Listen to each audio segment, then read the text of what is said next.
ভারতীয় ক্রীড়া সামগ্রী প্রস্তুতকারী প্রতিষ্ঠান এসজি অর্থাৎ সানস্পাইরালস গ্রিনল্যান্ডস লিটনের সঙ্গে চুক্তি নবায়ন না করার সিদ্ধান্ত নিয়েছে। ফলে ভবিষ্যতে লিটনের ব্যাটে আর দেখা যাবে না এসজির পরিচিত স্টিকার। লিটনের পাশাপাশি জাতীয় দলের আরও ২ ক্রিকেটার ইয়াসির আলী রাব্বি ও মুমিনুল হকের সঙ্গেও চুক্তি নবায়ন না করার সিদ্ধান্ত নিয়েছে প্রতিষ্ঠানটি। সংশ্লিষ্ট সূত্র জানায়, আগে থেকে চুক্তি বাড়ানোর আশ্বাস দেওয়া হলেও শেষ মুহূর্তে কোনো কারণ না জানিয়েই সিদ্ধান্ত বদলায় এসজি।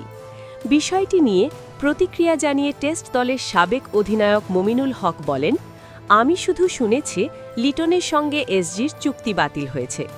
আমার বিষয়ে এখনও আনুষ্ঠানিকভাবে কিছু জানানো হয়নি, সিদ্ধান্ত হলে নিশ্চয়ই জানানো হবে। ক্রিকেট বিশ্লেষকদের মতে মাঠের বাইরের রাজনৈতিক উত্তেজনার প্রভাব ধীরে ধীরে ক্রিকেট অঙ্গনেও পড়তে শুরু করেছে।